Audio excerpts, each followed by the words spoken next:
the election to do so with maximum discipline and in compliance with the joint rules of Parliament. We as EFF MPs correctly and decisively raised some of the issues that require immediate intervention and attention.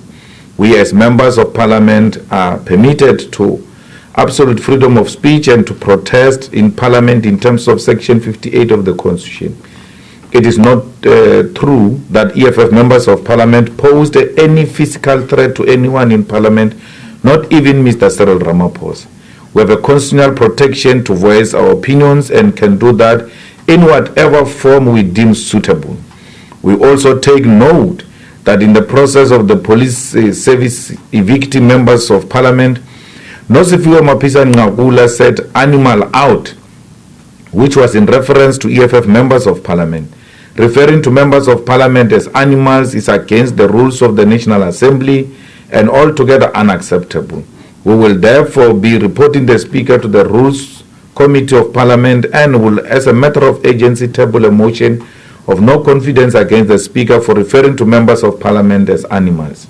The Speaker must know that from now onwards, she has declared a war against the EFF members of Parliament for referring to us as animals and will treat her accordingly.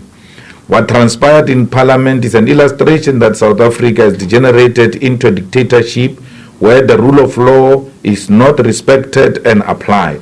Many laws and precedences have emphasized on the sanctity of separation of powers.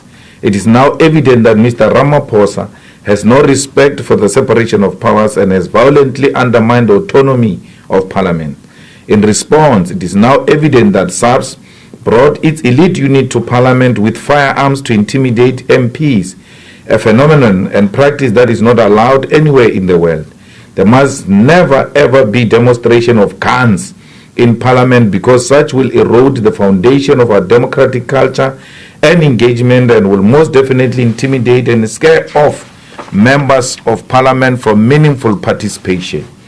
The invasion of Parliament by members of the SABC with firearms is a direct violation of both domestic and international rules and principles of how parliamentarians and parliaments should be conducted. In the process of unlawfully invading Parliament, the SABC harassed members of the media through physical violence and intimidation.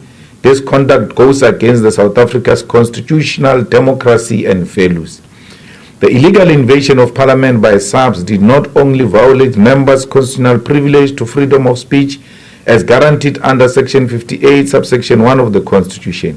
They have also undermined the Western Cape High Court judgment in the matter between the Democratic Alliance and the Speaker of the National Assembly, the Chairperson of the National Council of Provinces and the government, case number 2792/2015, which led to the amendment of the rules to make it clear that only parliamentary protection services will deal with conduct of members in the chamber and not security services as defined by Section 199 of the Constitution. We made these changes to the rules because to allow defense force, police service and any intelligence into Parliament chambers will grossly render Section 58 of the Constitution null and void and undermine members of Parliament freedom of speech, which is the foundation and cornerstone of our democracy. Hence, Rule 61 of the Assembly states that the Sergeant at Arms must arrange with the Parliamentary Protection Services for the removal of any person that is deemed to be disrupting proceedings and not security services. The usage of the police inside Parliament is unconstitutional as a 2016 Constitutional Court judgment in a case brought by the DA against the Speaker of Parliament, Madlanga said, I open quote, Parliament is also entrusted with onerous task of overseeing the executive. Tyrannical rule is usually at the hands of the executive, not least because it exercises control over the police and army, two instruments often used to prop up the tyrant through means like arrest, detention, torture, and execution. Even in a democracy, one cannot discount the temptation of the improper use of the state organs to further the interest of some within the executive. Needless to say, for Parliament properly to exercise its oversight function over the executive, it must operate in an environment that guarantees members freedom from arrest, detention, prosecution, or harassment of whatever nature. Absent this freedom, Parliament may be cowed, with result that oversight over the executive may be illusory. We therefore have, after thorough legal consultation, decided to write to the Speaker of Parliament to apologize and withdraw that she allowed members of the SABC to invade Parliament. We additionally demand that the Speaker and the Parliamentary Protection Services to condemn and distance themselves from unlawful eviction of members of Parliament from the precinct without due procedure. Rule 14 GA of Joint Rules of Parliament sets out clear procedures for removal of members from chamber. The rules state: 1. If a member refuses to leave the chamber when ordered to do so by the presiding officer, in terms of Rule 70 or 71, the presiding officer must instruct the Sergeant-at-Arms to remove the member from the chamber and the precinct of Parliament forthwith.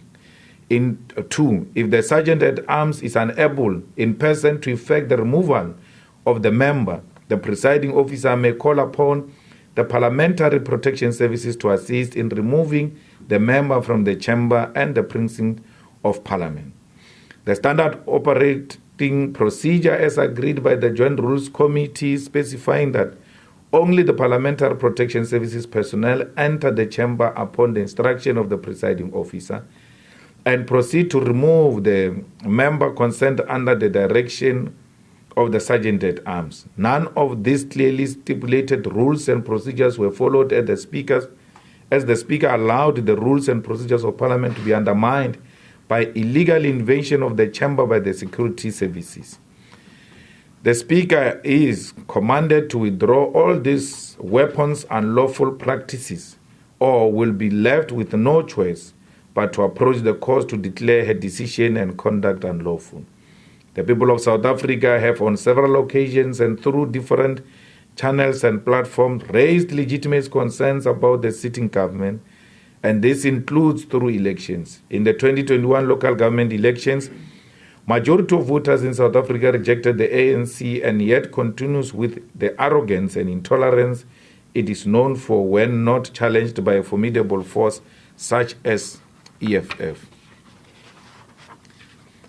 South Africa, we are in a crisis. There is no electricity and there is no plan to bring back electricity. The foolishly conceptualized Ministry of Electricity must be rejected with contempt because South Africa has always had a ministry responsible for electricity.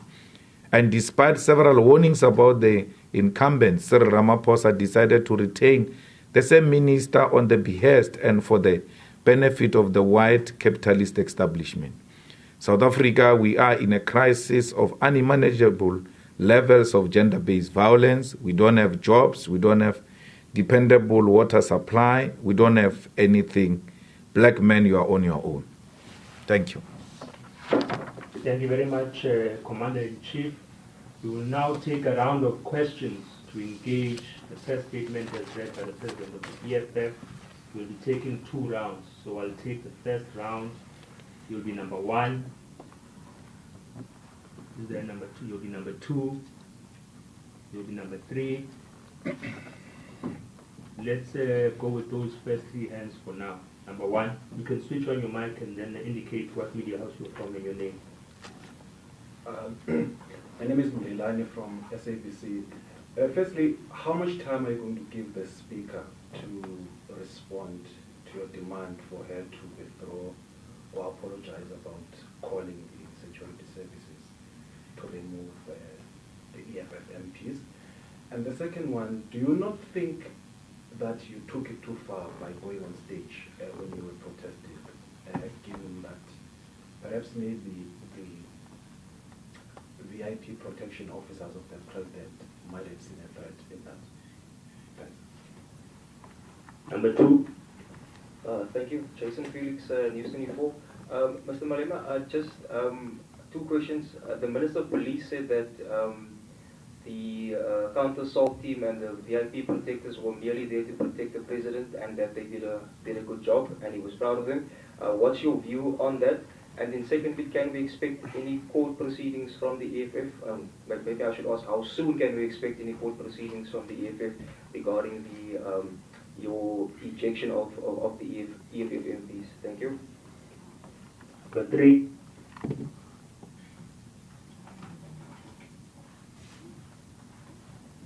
you use that one? Good day, Lisa Gatanya from the Mailing Guardian. Just 3 questions from me, Mr. Malema. Number 1, you say that the National Assembly Speaker has declared herself an enemy of the EFF and she will now be treated, you will now treat her accordingly. What do you mean by that? Your view or your reaction to the State of the Nation address holistically, what did you take out of that? If you could just give us your own reaction as the EFF in terms of what you heard from the President. In terms of the new Ministry of Electricity, you said that you reject the new ministry with contempt. You talk about Mr. Pravin Gordhan or that ministry.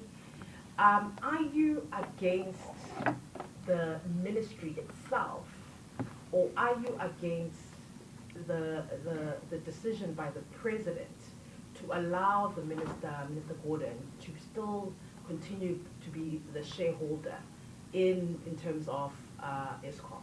Thank you. Over to you, President. Thank you very much. The Speaker will get 48 hours upon receiving our letter to publicly withdraw and apologize. And she should do so with the protection services by distancing themselves from the Act of the Security Services, and they should do so in a form of a press conference. Failure to do so within 48 hours will approach the Constitutional Court directly, because at the level where we are, we think that these matters deal directly with the Constitution and do not need other lower courts to deal with these matters. So it enters both the time and the issue of when should the Speaker withdraw that. That's what you guys are going to do in producing spoiled leadership, because there is nothing too far. The drafters of this statement, ordinarily, if they were listening to us when we were speaking, I said to them, you ought to put in this statement that the President, the only place where he doesn't have protectors around him is in Parliament. I asked them to put it here. Why should they put it in this statement? Because we ought to educate in the process. But who are you talking to? Talking to yourself.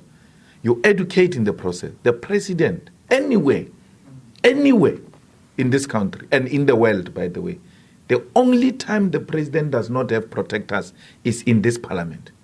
He enters, sits amongst members of Parliament. So why should they not be a threat when they are sitting with him and then become a threat when they go to him when he's on stage? What difference does it make? It is the same members. And when we are seated with him at the floor of the chamber there, he can't see our hands. No one can see our hands. They are not sure if seated next to him I've got a knife or I've got a gun. But on the stage, my hands were visible, holding a placard. Since when holding a placard in a peaceful manner constitute a threat?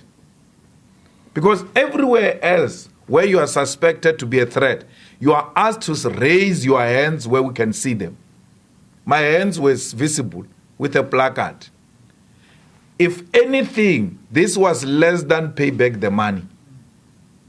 Because this was peaceful, there was no singing, there was just going to be a standing on the stage, silently carrying a placard. The President would have proceeded to address in the presence of protest. How is that taking far? Because you are now no longer talking the Constitution. You are talking feelings. So you ought to appreciate that the Constitution allows that. The Constitution encourages a peaceful protest, which is what we did. Secondly, we get removed from Parliament. I'm sitting there, I spoke. After speaking, I sat down. From there, I never spoke again. My name gets read out. And then other colleagues' names are read out. From there, we are told, leave the house. But go backward and check what happened to Zungula. Zungula was warned 3 times. He was even told that, I warned you 3 times. I called you 3 times. And because you did not comply, I'm now going to ask you to leave the house. What is the difference between me and Zungula? Why am I not being called 3 times? Why am I not being told what is my offense? It doesn't matter how impatient you are. It doesn't matter how angry you are. Follow the rules. The rules require her to call me like she did and then ask me to stand. And then she addresses me. Here is your offense. Withdraw this. Failure to do that, call me 3 times and then release me from the house. If I refuse, call the sergeant at arms.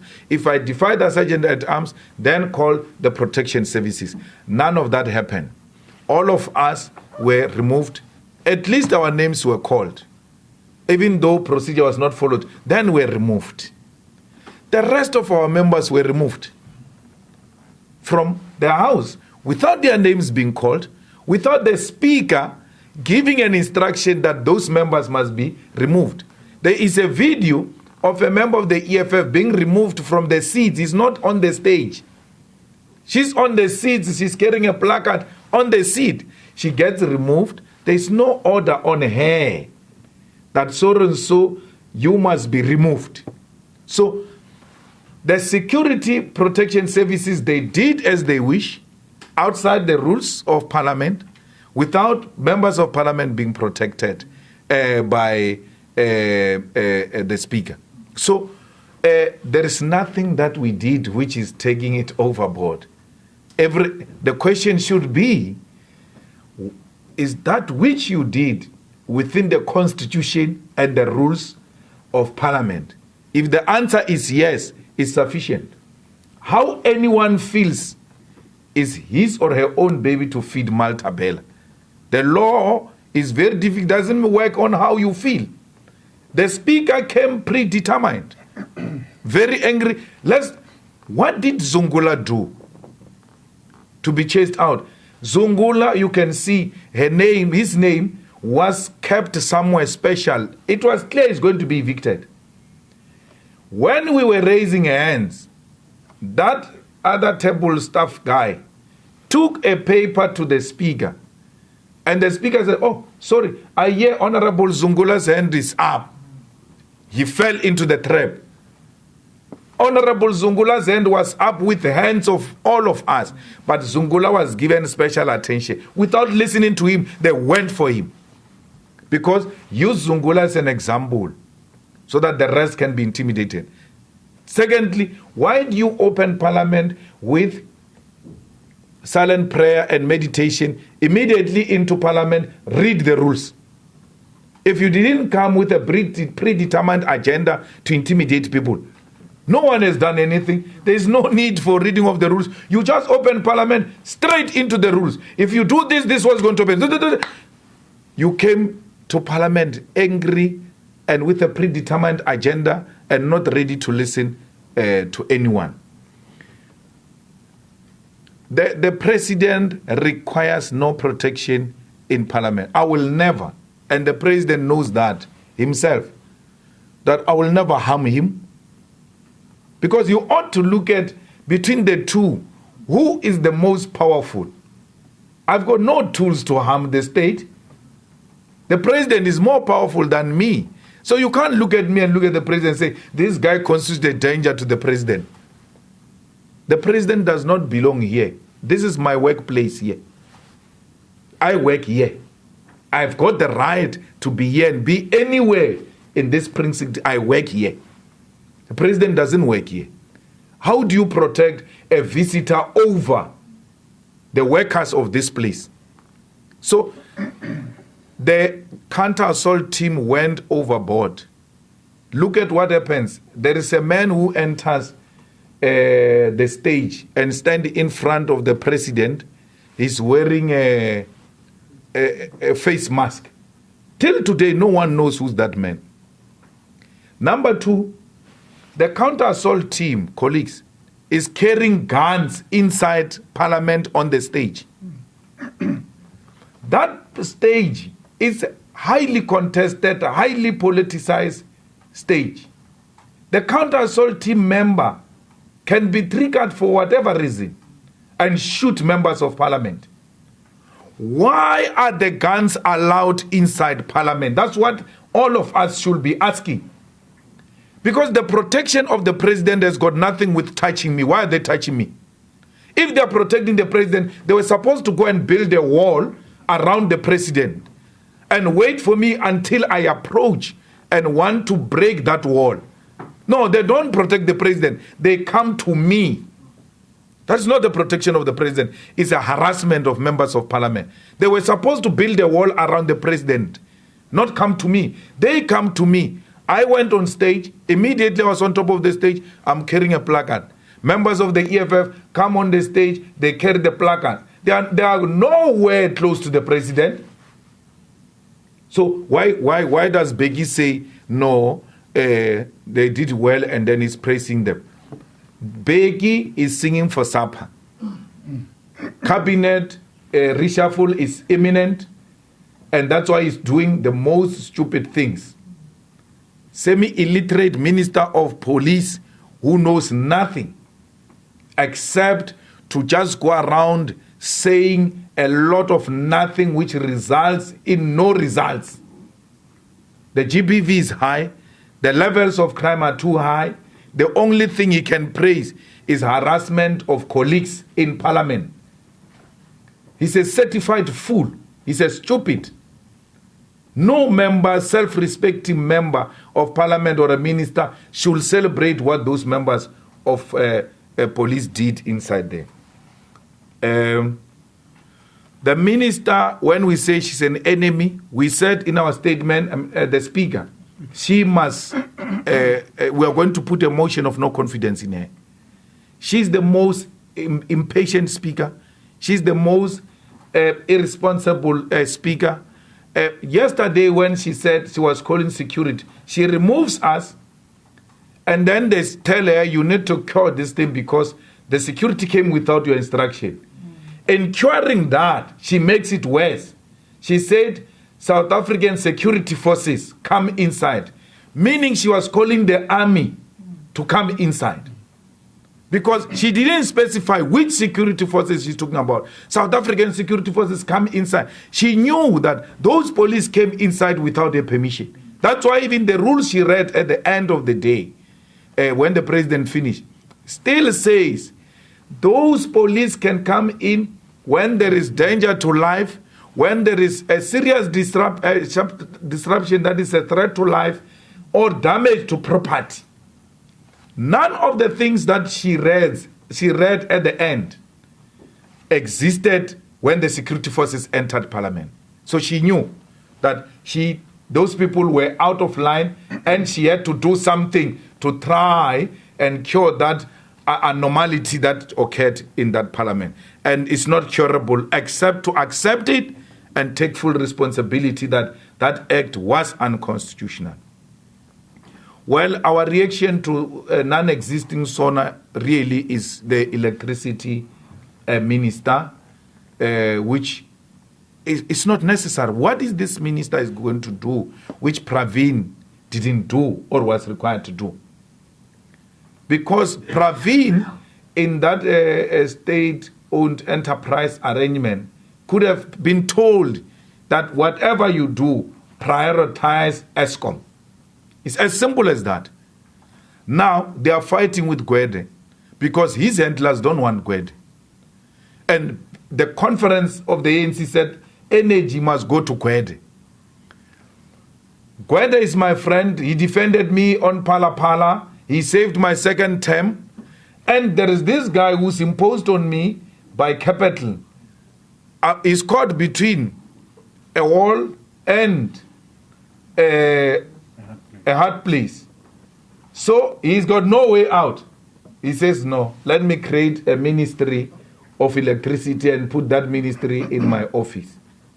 Who's going to be that minister? Because you look at all of them, there is no single one of them with the capacity to can end load shedding in South Africa. Not a single one of them. So, colleagues, Pravin should have been removed. If the problem emanates from the incapacity of Pravin, that's why we are taking this entity from him and creating a completely new ministry, it's because Pravin failed. Why should you keep him? Whether as a shareholder or whatever is immaterial, Pravin should have been removed. He qualifies to be no minister at all. It's not only Eskom. Look at Transnet. Look at Dinel. Where is SAA? All of this mess under Pravin. So Pravin deserves not to be a minister at all. So our issue is both with Pravin and the new ministry. That the new ministry is actually created with an intention to be seen to be doing something. But that thing will not result in anything except to create a job for another cadre. A state of disaster to do what? It is the state of disaster. It means it's time to eat. That's why when he declared the state of disaster, there was a overwhelming clapping of hands. That is the only thing that received the loudest clapping, because they all knew the type of PPE arrangement is coming back. We are going to procure without following the procedure. So the ANC is going to steal more for what? For purposes of elections. Because next year we are going to elections and they need resources, and the research everywhere shows that these people are going to go below 35%, and as a result, they will need maximum resources to try and campaign to regain the ground. That's where we are. And there is no any other state of the nation that deserves our response. We will give our comprehensive response when we debate next week inside Parliament. Thank you. Thank you, President. We'll take the second and last round of hands. You'll be number one. There's only one hand for the second round. Number two. Is there number three? It's the last round. Those are the last two hands. Number one. Okay, Mr. Malema, you... Introduction. Oh, sorry. My name is Joseph Musia. I work for SABC Radio. Mr. Malema, you announced well before the president spoke that you are not going to, as the EFF allowed you to speak because of whatever gripe you have with him. And you declared that, and you spoke about people came with a predetermined agenda, and that was your predetermined agenda to make sure that he doesn't speak. So as a result, you would be then expect that the Parliament itself would have its response to that agenda, which is to say they will make sure that the president speaks in spite of what you say. Both sides in this case then had a predetermined agenda. So you can't accuse one side and not your side, which you declared yourself. Number two.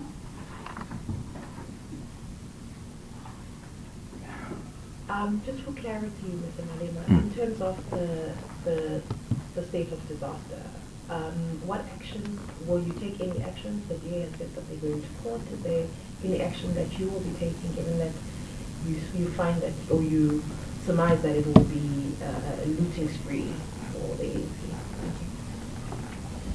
Thank you very much. We are going to make sure that we monitor closely the implementation of a state of disaster, and will ensure that any possible corrupt activity, it is exposed, it is challenged, and will wait for them to issue the final details of what is the state of the disaster entail. Once that has been announced, we'll make sure that if it's not in line with the constitution, it is challenged. If it is in line with the constitution, we monitor its implementation to avoid possible looting by the ANC cadres. My brother, it's like saying to me, the judge can come to court with a predetermined agenda. The speaker, and that's what you should uphold, the speaker must always be neutral. I am a political party. I have to come up with a predetermined agenda. We all have predetermined agendas here. That's why we are here. Our predetermined agendas are our manifestos. But the speaker is like a judge. She has no luxury of coming with a predetermined agenda. She must not listen to the noises that are being made outside Parliament. She must enter Parliament with that objectivity, with that sober mind, and with an intention to listen to everyone. It doesn't matter whether you like them or not. Then from there, as and when matters get raised in Parliament, look at what the rules say and respond to those matters accordingly. But if the SABC is going to allow the speaker to come with a predetermined agenda, you are going to have Zungula removed for doing nothing but just being Zungula. You are going to have violence that we have seen. We are going to have a situation where counter-assault team is allowed in Parliament behind the stage, hiding behind the curtains. That is your predetermined agenda that you are saying it must be allowed by Parliament. It can't be. You cannot equate a political party's attitude to be the same as that of Parliament. Parliament has got a duty at all times to rise above, and that is the duty of the speaker. The speaker is almost like a judge. The judge, you can say all manner of things. Remember, we said to you, if she doesn't withdraw, we're going to court. That court, we're going to the Constitutional Court. Inside there were two judges from the Constitutional Court, the Chief Justice and the Deputy Chief Justice. Effectively, they were witnesses to what happened inside there. But they can't allow that noise which was made there and all of that to blind them from what the law says. When it comes to the application of the law, they are going to forget that they were inside there.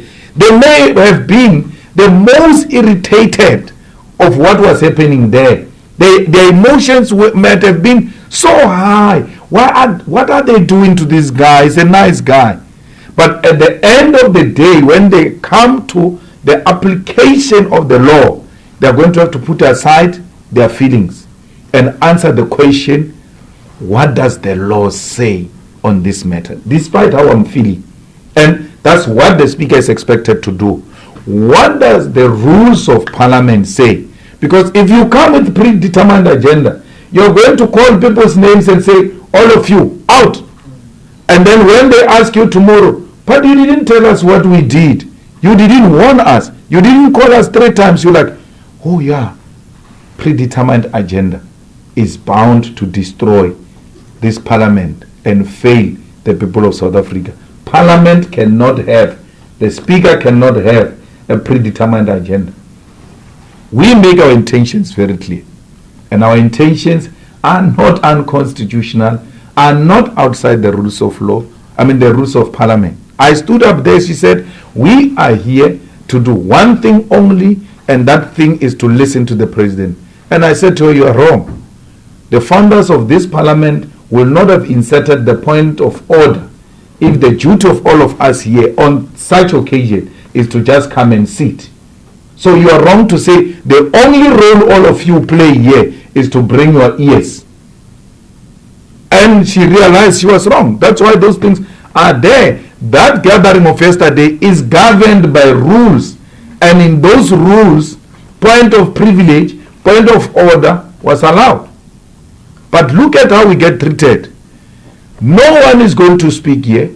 No one is going to raise his hand here. There's not going to be any point of order anymore. If you continue, I'm going to remove you. Members of Parliament say point of order, point of order, point of order. Then she reads our names because she said no one must do that. Then she says to us, go. We violently get removed. When they reconvene after 10 minutes adjournment, Steenhuisen raises his hand. He's allowed to speak. After she said, no one is going to speak, and we get removed for speaking after she said, you can't speak. Steenhuisen then raises a hand, allowed to speak. We need to ask the question, what is the difference between Malema and Steenhuisen? You'll answer that question on your own. What is the difference? We all know what is the difference. Malema is black, Steenhuisen is white. There are rules for white people, there are rules for black people. And the ANC people anyway, historically, they've always been very scared of white people.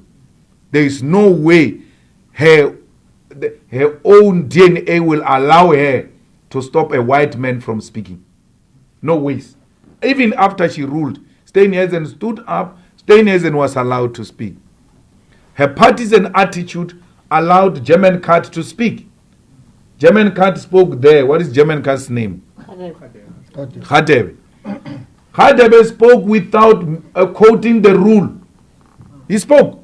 And Khadebe was not taken out of the house because he comes from the same party with her. Spoke, we said to her, under which rule is Khadebe standing up? Khadebe was not removed. Talk of a predetermined agenda. We're going to hit the EFF, we're going to hit the Zungula ATM, and our own will be protected irrespective of whether they are following the rules or not. This parliament has to be a fair place, and the courts have made pronouncement about that even before, that if the freedom of speech, if members of parliament are not protected, we can forget about holding the executive accountable. But let me tell you, we are not shaken. If we are asked to do it again tomorrow, we'll repeat it. And that is the beginning and the build-up towards the shutdown of South Africa on the 20th of March. We will never stop until Cyril Ramaphosa steps down as a president of this country. There is nothing personal between us and Cyril Ramaphosa. We politically, fundamentally disagree with him. And we will do everything in our power to make sure that he's removed from office and a new government is restored that will restore the dignity of our people, bring back electricity, create jobs for our people, defeat GBV, arrest Ramaphosa for Phala. What we are doing to Ramaphosa is what we did to Zuma about Nkandla, about pay back the money. It can be rules for Zuma and different rules for Ramaphosa. Ramaphosa's Phala will never die. The sooner the ANC deals with that matter, the better. Because if they think that he's going to die and be swept under the carpet, then what they saw yesterday is going to be a picnic. We are going to fight until Ramaphosa is held accountable by this parliament. We don't want to be criticized by Constitutional Court. We don't want to be criticized by another Zondo Commission on how parliament allowed the mess and the deterioration to happen. We will take it up in the courts. We'll take it up in parliament like we did yesterday, and we'll take it up on the streets when we shut down South Africa on the 20th of March. Nothing will stop us. Not even that ugliest member of parliament called Begitel can stop us from shutting down on the 20th of March. Thank you. Thank you very much, Commander-in-Chief. That brings an end to the EFF press briefing. Let us all meet on the streets on the 20th of March. Thank you, President.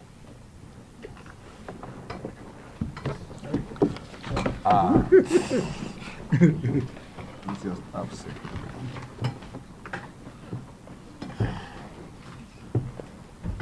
I see a big guy.